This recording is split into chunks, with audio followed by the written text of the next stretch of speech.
Bom pessoal, bem-vindos a mais uma aula do curso FIC em aproveitamento energético de biogás em estações de tratamento de esgoto. Eu sou o professor Adriano Henrique Ferrarez, docente do Instituto Federal Fluminense. Esse curso ele teve como referência material elaborado pela Oficina de Capacitação na área de aproveitamento energético de biogás em estações de tratamento de esgoto, promovida por Probiogás, Cooperação Alemã, GIZ e Ministério das Cidades. Bom pessoal, vamos falar agora um pouquinho sobre os impactos decorrentes da não captura do biogás, tá bom? Bom, primeiramente vamos falar um pouquinho sobre a composição típica do biogás produzido em reatores anaeróbicos, o ASBE, né, que é utilizado para o tratamento de esgoto doméstico, né? Então isso aqui é uma referência aqui de 2011, né? Então o metano ele fica entre 60% a 85%, o gás carbônico entre 5% e 15%, o sulfeto de hidrogênio, né, 1.000 a 2.000 partes por milhão, ppm, o hidrogênio de 0 a 3%, o monóxido de carbono de 0 a 0,3%, o oxigênio, traços de oxigênio, né, considerando que a digestão é anaeróbica, né, então você pode ter nitrogênio de 10 a 25%, né? Então aqui a gente teria essa composição típica do biogás. Muito bem. O que acontece? O que a não captura do biogás pode resultar? Primeiro, né, a perda do potencial energético, né? Certo? Então a gente teria, na verdade, né, o metano que tem um poder calorífico aí da ordem de 10 kWh por metro cúbico, você perde, né, a partir do momento que você não recupera. Você teria a emissão desse metano diretamente para o ambiente, o que vai agravar o efeito estufa. Lembrando que o metano ele é 25 vezes mais impactante em termos de aquecimento global do que o dióxido de carbono. Você teria a emissão, né, a partir do momento que você não captura o biogás, né, a emissão do gás de mau odor, né, no caso o sulfeto, né. O sulfeto ele passa a ser perceptível a partir de 5 a 10 partes por bilhão, né? Então você teria aí esses impactos, né? E esse impacto, o que ele é? Ele é provocado a partir do momento que você não recupera o biogás, ou seja, a partir do momento que você não utiliza o processo anaeróbico para tratamento de esgoto doméstico ou quaisquer resíduos orgânicos, sejam eles agropecuários, agroindustriais.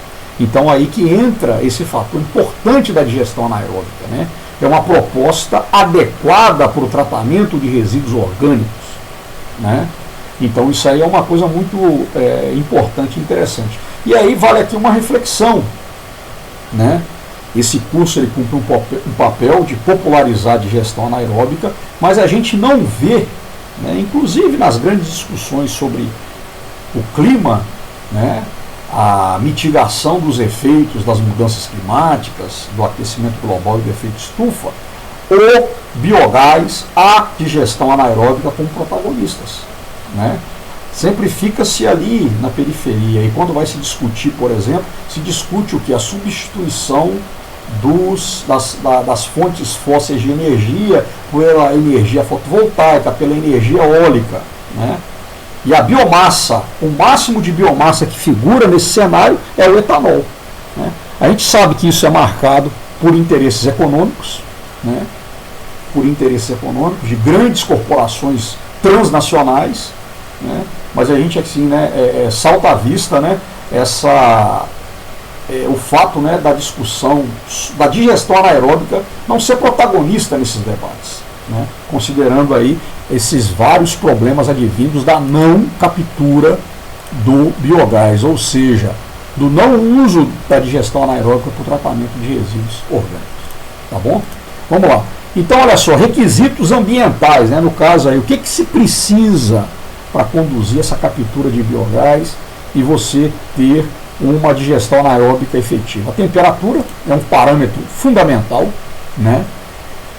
Os micro-organismos envolvidos na digestão anaeróbica, sejam eles bactérias fermentativas, as citogênicas, acetogênicas, acidogênicas, arqueias metanogênicas, eles não possuem meios de controlar a própria temperatura, a temperatura interna ali do processo, né? E você tem uma relação importante entre o crescimento dessa microbiota, né, dos micro-organismos, em função da temperatura, né? E a relação entre temperatura máxima, mínima e a temperatura ótima, né?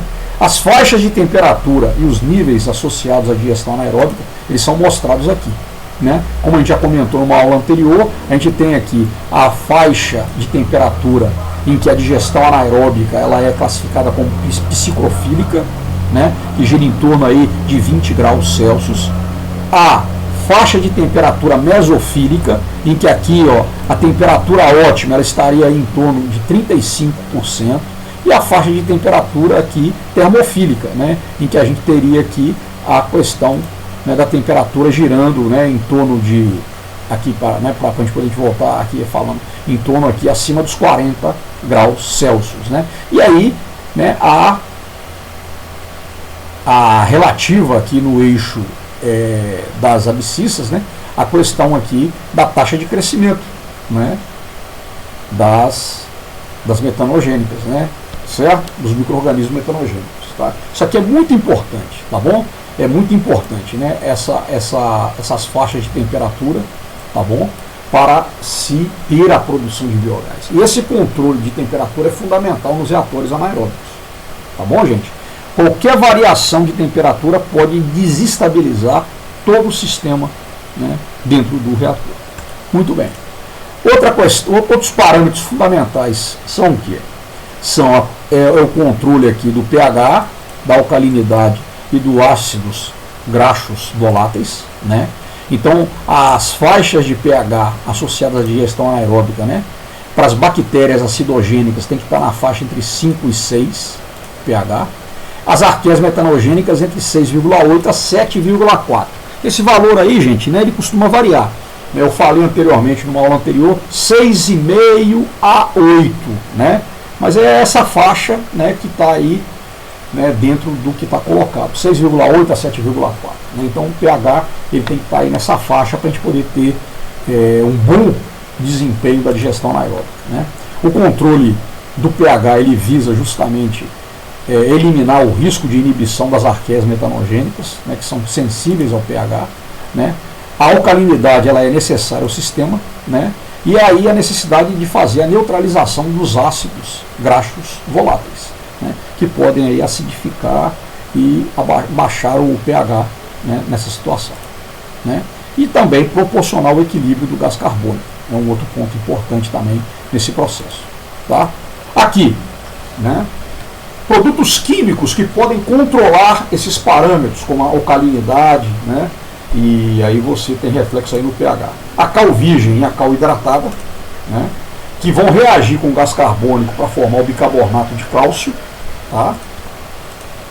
O carbonato de cálcio e o bicarbonato de cálcio, carbonato de sódio e o bicarbonato de sódio, né, que vão fornecer a alcalinidade, né, do bicarbonato diretamente. Né? Então eu posso usar a cal virgem ou a cal hidratada para reagir com o gás carbônico e formar o bicarbonato de cálcio. Mas eu posso usar o carbonato de sódio e o bicarbonato de sódio para poder, através, né, do bicarbonato, já oferecer e fornecer a alcalinidade diretamente. Tá bom? Então aqui são esses produtos. É interessante que um outro produto que pode ser muito utilizado também para esse controle de alcalinidade é justamente o que? As cinzas. Então cinzas oriundas de uma caldeira, por exemplo, né? Ela pode agir nisso aí. É uma linha de estudo muito interessante esse controle de pH. Né? A gente trabalha, por exemplo, né, com testes de produção de metano a nível de bancada, e quando a gente vai fazer a aferição do pH, a gente observa o que? Esse pH fora da faixa ideal para a produção, né, de biogás. E uma forma de controlar isso seria com o fornecimento desses materiais, cal virgem, cal hidratada ou bicarbonato de cálcio, né, de sódio, né? E você pode também usar materiais aí que são, vamos dizer, resíduos, né, como as cinzas, né? Mas é uma linha muito legal, muito interessante. Tá beleza, pessoal?